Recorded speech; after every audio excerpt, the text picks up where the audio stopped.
If you struggle to cook plain old white rice like I used to, this video is for you. I'm going to show you how I cracked the code and how just about every rice package lies.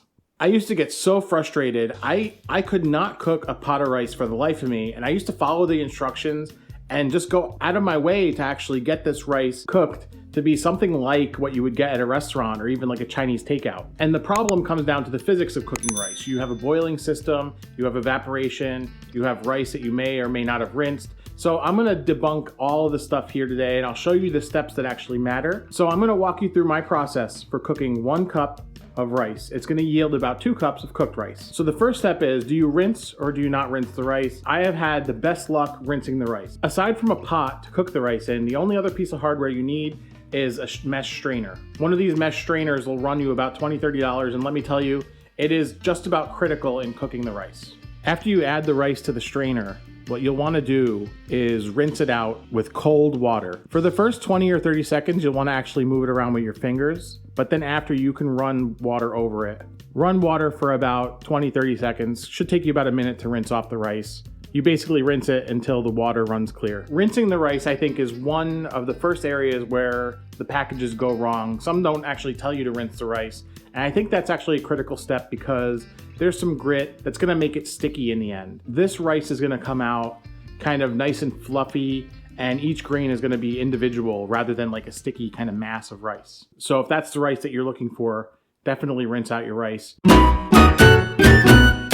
At this stage, you'll want that to drip dry for a little while. Basically, we've added a little bit of water to the system. So the next thing to talk about is the water ratios. And this is where I think a lot of the recipes kind of don't factor in some of the things that are going on in the system. When you heat the water, you're boiling the water. Essentially, at the boiling point, you're getting evaporation.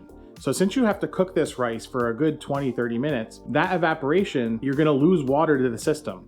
So when they tell you 2 cups of water to 1 cup rice, that doesn't take into account any of the evaporation. For me, I've found with a medium grain white rice like jasmine rice, the sweet spot is between 1 1/3 and 1 1/2 cups of water. And for me, that kind of depends on how long it's draining. But remember, we're bringing a little water in with the rice because we've rinsed it. I guess somebody could come up with like the mass of water and rice that you're gonna use, but nobody wants to work with those types of parameters. So we'll do volume. You measure 1 dry cup rice and about 1 1/3 cup of water. Here's where we get into the nitty gritty of the whole thing. Add both to a pot. You'll want to use like a 1 quart pot, something kind of small that's going to be able to hold the rice and the water. Put on a tight fitting lid and bring this to a boil over high heat. Once you come to a boil, add 1/2 to 1 teaspoon of salt to your taste. Give it a stir and back the heat all the way to low as it goes. Put the lid back on and let this cook for 20 minutes. Now you got 20 minutes to work on something else. Don't go too far though, because one thing you gotta watch for, as you have this covered and as it cooks a little bit, the starch may actually come up out of the pot. You don't wanna disturb the system too much, but if you need to give it a mix because of that, go ahead and do that. Otherwise, you're gonna have a mess on your hands. After your timer rings, you're done. Turn the heat off and actually move the pot off the burner. I'm gonna move it to a cold spot here.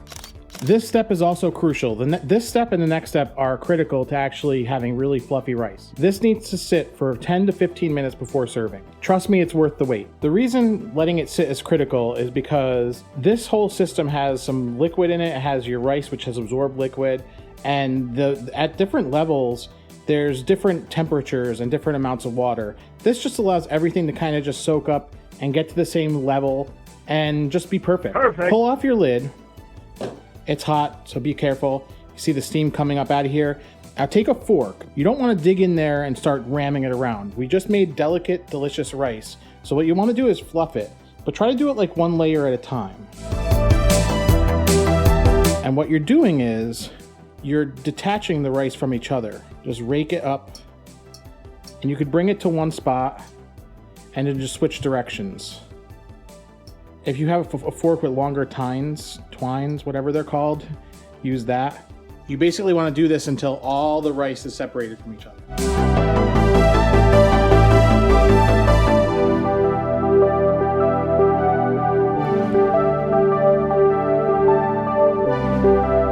I did it.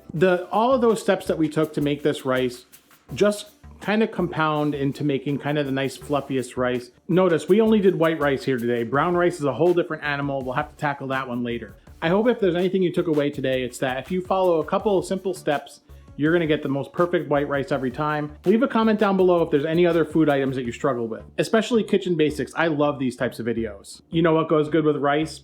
Peas. Click right here and I'll show you how to make that.